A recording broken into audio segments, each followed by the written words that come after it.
everyone, and welcome to the Body and Soul Expo podcast, your go-to source for holistic health and wellness. I'm your host, Bruce Starr. Mark your calendars and join us on Sunday, October 26th, 2025, at the beautiful Palm Beach Gardens Marriott, because it's going to be an absolutely incredible event, a truly transformational day you won't want to miss.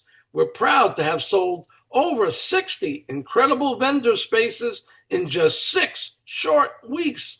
And most vendors are also powerful, innovative speakers sharing profound insights into a world of new and tried and true healing modalities, services, and products. You just have to be there to discover it all for yourself. The Expo is a culmination of Lauren's nearly 3 decades in the health and wellness arena and owning spas, and my 4 decades being right there next to her, and also coming from the entertainment industry, from a Hollywood talent agent and manager to television, podcasting, and radio. For all the latest updates, information, and exciting news and special announcements, please look for and follow our Body and Soul Expo Facebook site. And for a deeper dive into what our Expo will offer, definitely visit our bodyandsoul.org website and take the time to investigate it all for yourself. Today, we'll have another inspiring episode of the Body and Soul podcast, where we will showcase the incredible talents, experiences, and knowledge of the wonderful vendors who will be appearing at the Expo.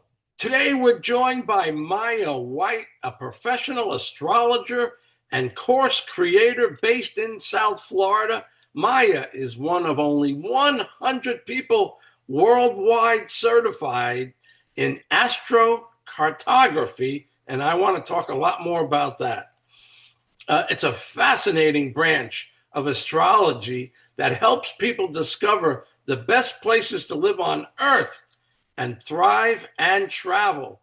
She works with clients around the world and is also the creator of Find Your Power Center, a course that teaches people how to use their own astrocartography maps for personal growth and decision making. Her upcoming book is The Subject, will be released in December 2025. You can learn more about her work at mayawhite.com. Maya, welcome to the show. Welcome to the podcast. Great to have you. Hi, Bruce. Thanks for having me on. It's good to be here. Wonderful. I've wanted to speak with you for quite some time. Lauren and I have known you and all about your wonderful skills for quite some time. And I'm so glad that you decided to join us at the Expo, and that you're going to be not only going to be with us, but you're going to be speaking, and people are going to be in for a real treat. But please, can you just share with us who young Maya White was, where you kind of grew up, and how you got to be an adult? And first I went, oh no, what am I going to say? But then immediately what I wanted to say came rushing in. And honestly, I grew up in Colorado, in the Boulder area of Colorado. And, when I was a child, my grandmother used to, I would sleep at her house a lot, and she would wake me up in the middle of the night to see an astronomical event. So for example, if there was like an eclipse that happened at 2 a.m. or something, she'd wake me up and we would go and look at it. Or, all these different things like the planet Venus being, bright in the sky or conjunct the moon or something. So I just love being able to share that it was my grandmother that got me kind of, introduced to the stars. Wow, interesting. So how long did it take for you to realize that maybe this is something that I want to do? Well, that's another good question, because I knew when I was 14 that I was into, quote, into astrology. I started reading about it. The first book I ever read was by this guy, Sidney Omar. Yay! Yeah. So, like that was my very first astrology book. And I read that. I was interested in astrology, but I never thought that I could make a living at it. And I worked at many jobs. I was like a jack of all trades, a master of none, I would say. Sales, Join the yeah. crowd in our world. Sales, house painting, what, my college degrees in music. I taught music. I gave private music lessons, you name it. And it was through a series of three unfortunate job experiences that I actually started doing astrology because I worked in sales. I thought, well, I want to be an office manager. I'm tired of being a salesperson. So I got my first office job. I was terrible at it, like so bad. So then I was like, well, yeah. Then I was like, well, maybe I'll go like more creative. I'll stay in the office, but I'll go work for an arts organization, and there'd be lots of musicians and everybody around. That was worse because I was salaried, and in addition to working all week, I was expected to work weekends and nights. So then I was like, okay, well, I'm going to try this other one. And I got what I thought, again, was my number 3 perfect job. It was a total nightmare. I got fired. I sat on the couch and cried hopelessly for a week. And then I just said, okay, I have nothing to lose. I've always wanted to do astrology. I'll just do it. Took out a 3-line ad in a Portland, Maine newspaper, and here I am. Wow. I don't usually do this in these podcasts, but I'm going to share a little bit of my story with you Okay. because I was not too far from you. I went to school at Northeastern University in Boston, and I went to a cooperative education school, which means that you got a job half the year in your major. I was, Perfect, I right? was, it is, it's What's incredible. wrong with that? Yeah. And you make good money. I mean, they pay you good money. So I, being an accounting major, the school got me some auditing jobs and some accounting jobs. And I remember one time I didn't have the best grade, so the school wasn't trying too hard to get me, just like what you were saying. The school wasn't trying too hard to get me a job, so I got my own job. And I went to this accounting agency, and okay, I'm in this accounting agency, and they took me to the back room to a little cubby hole, and here I was, a 21-year-old college kid, socializing, having a great time. So I think I remember him saying to me that I was on a 10-day trial period. Well, I never failed at anything in my life, right? So 10 days later, because I was having more fun with the secretaries and the people at the coffee clutches, pulls me into his office. I said, yes, I have to let you go. What? Yeah, I have to let you go. It's not working out. So talking about the crying thing, but earlier that morning, I was already a fan of Sidney Omar's. Oh, cool. And he's in all the newspapers. Earlier that morning, I read my astrology to my roommate, Ralph. And I said, Ralph, let me read you this astrology for today. And Sidney Omar said, this is going to be one of the best days of your life. It's going to be unbelievable. The whole world is going to be great. Went to work. I got fired. Came home that afternoon, yeah. And he said, how did that astrology column work out for you? But what happened is it released me from things that I was not good at, didn't want to do. And I went down to Florida and spent time with my family. And I got into, make a long story short, I got into the import-export business. And we'd go out, my dad and I go out and sell stuff. And when we sold stuff and everything went smoothly, I come home and read Sidney's column. Everything went great today. You had a great day. I said, what is the story with this guy?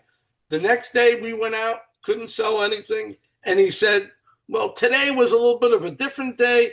And I know it's so general. Believe me, I know more than anybody. But he was talking to me, right? Yes, he was he was right on. He was right on for me, right? I'm not only an Aries sun, I'm an Aries moon. So I don't know, maybe that helps. So anyway, astrology has always been like, how did he do that? I want to know how that happened. And here's one last story. You'll like this. When I got home from Florida, I went back up to Boston, and I called the New England Astrological Society. And I said, I want a reading with Sidney Omar. And they said, well, why do you want a reading with Sidney Omar? We have some of the best astrologers here in New England. I said, oh, okay. He said, where do you live? I said, Watertown.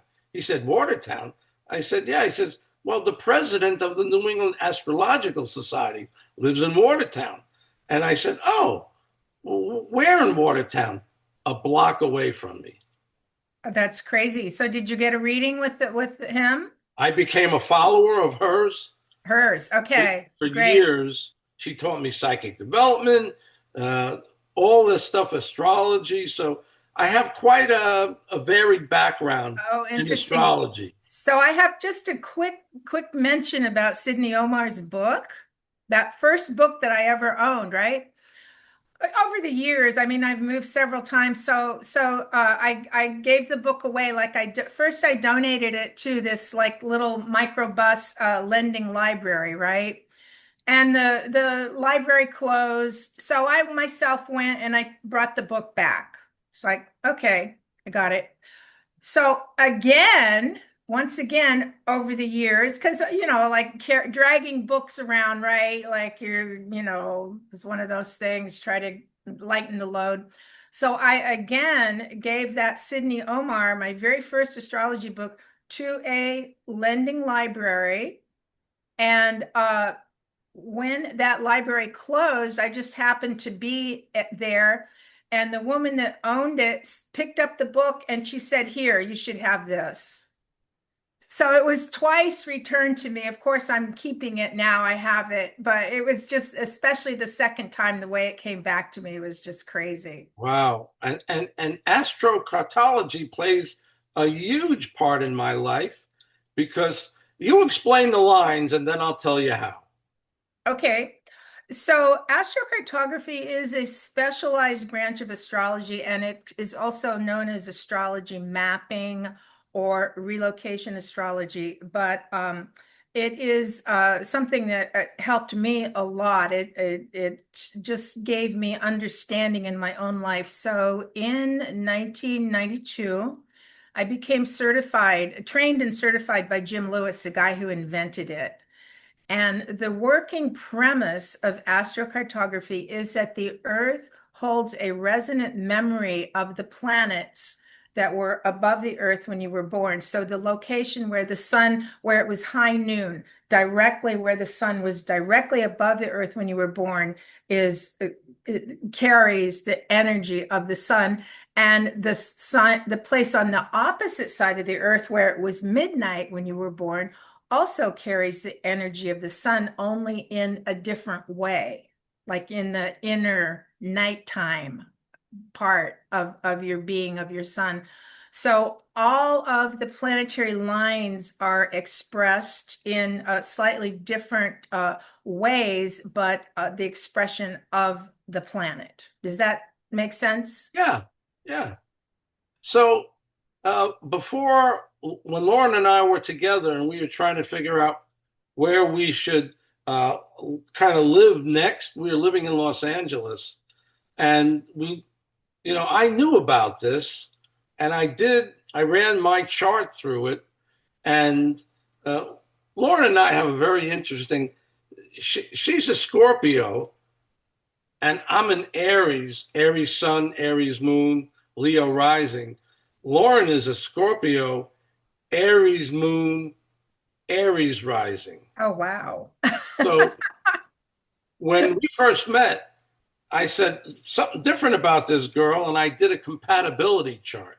So you can imagine, not only did we have similar planets, but the numbers, the degrees were right on top of each other. Like my sun, her moon, and her rising was like right there. I really agree. So Wow. Yeah. when I did a compatibility, the numbers were, I never seen numbers, positive numbers like this before, because for 10 years, all the numbers I kept finding, I'll go out with this one, go out. The numbers are all negative. Yeah. So we were looking to see where we'd live next. And four lines went through this place called Roatan in Honduras. And that's where, not, we didn't move there because of that, but it was a huge confirmation. And our lives changed dramatically when we moved to Roatan. I was the first and only English speaking TV and radio talk show host for 9 years in the whole Western Caribbean, and also live streaming around the world. People were listening from around the world to stay in touch with this tropical island in the Western Caribbean. So astrology, astrocartology has played a huge part in my life. That's great. It's so interesting to know. Yeah. I didn't know that you knew so much about astrology, that you had studied with this lady in New England. Jane Graham was her name. And the interesting thing was, I'm doing podcasts in the last few years. I said, I wonder if Jane is still around. So I Is found she? her and I did a podcast with Oh, her. cool. Very cool. One of the reasons I lived in LA for 6 years, and one of the reasons I went there was I wanted to meet the astrologers, honestly, the astrology community from that area. And I did, and I connected, and actually Sidney Omar was there. I believe his wife was the creator, or a very important part of the show I Dream of Jeannie. She was like, Oh, she was a writer or something. So these people knew Sidney Omar. They knew the Reagan, the astrologist for the Reagan. I met the woman who inherited all of Jim Lewis's legacy from astrocartography, Angel Thompson. Um, and sadly, they've mostly all passed away now. wow. But it was good. It was good for me to meet those people. We hope that there'll be hundreds to thousands, couple thousand people that are going to be there with everybody like you behind the effort to let everybody know about it, and all the influencers and all the incredible things that's going to happen. We know there's going to be a lot of people there. We've already sold out to the vendors a long time ago. So now it's just, hey, let's get as many people there to visit the vendors. What are you going to exhibit when people come to your booth? What can they expect? Will you be doing mini readings? Would they be free? Would there be a small charge? What can they expect? I was thinking about that this morning, and I honestly don't have a hard plan, but I would say it would be unlikely I would be giving free readings. That takes it takes a lot out of me to do that, especially in a large group of people. I am expecting to be there. I would love to meet and greet people and just get to know people, and they can expect some information and education about both astrology and astrocartography. I will probably be doing maybe 15 or 20-minute readings, and that means that I will have somebody in my place at my booth taking care of that, so I can step aside. And I would love it if people sign up for my newsletter that come to the booth and to the reading, because that's really, for me, my newsletter is how I stay in touch with people personally. So how can people do that right now when they see the video?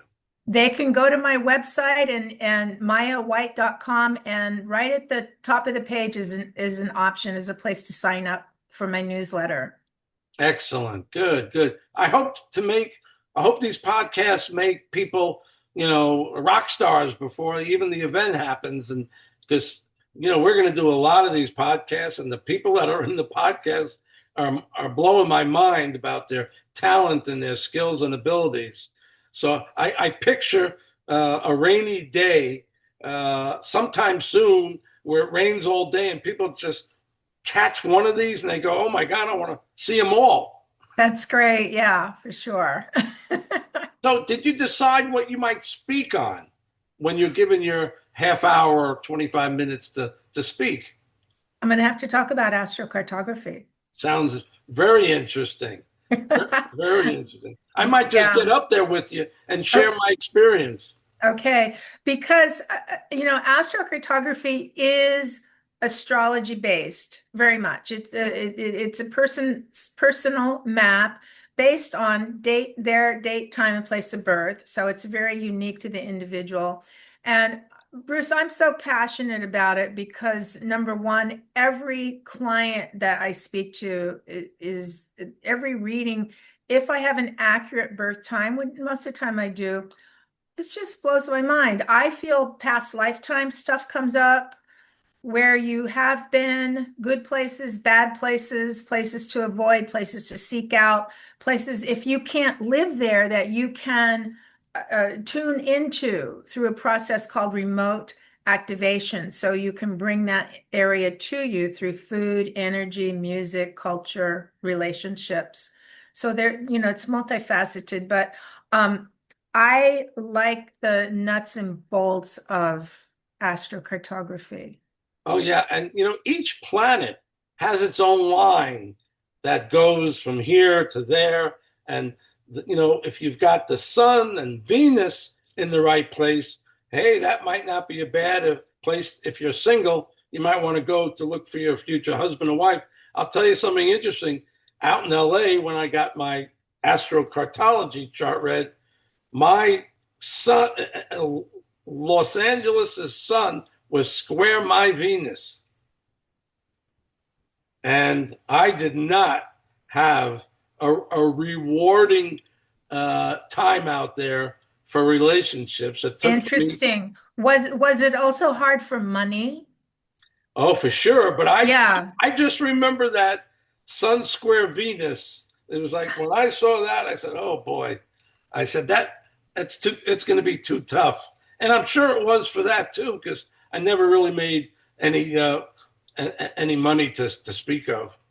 Yeah, I've found sometimes Venus is also, There you go. money related, not just Yeah, there relationship. you go. So we're just about at the end of our beautiful podcast. This has been wonderful. Anything else you want to share? Say your. How would you like people to get in touch with you? Just by going to your website? Absolutely. Go to my website. And I try to keep everything simple. So across social media, my handle is Astrologer Maya White. So on Instagram, you'll find me as Astrologer Maya White. My business Facebook page is Astrologer Maya White. And then, of course, my website, Maya White. And my best email, my easy email is maya@mayawhite.com. And of course, I would welcome hearing from anyone. Oh, great. Fantastic. Great show. Thanks for joining me. And I hope I know you're down in the Miami area. Is that correct? I'm in Fort Lauderdale. Fort Lauderdale. Okay. Well, Yeah. maybe you'll come up for one of our once a month, we have a meeting of the HHC people. You might want to come up one time, maybe schedule a couple of things and come and see us on the third Wednesday of the month. And then Thank you. on that the Saturday before the event for the vendors, we'll be gathering together. So Okay, I'll put that on my calendar. please do. Yeah, the And third. thank you very much. Thanks for watching, everybody. And we'll see you again very soon. Bye bye now. Bye-bye. Bye bye.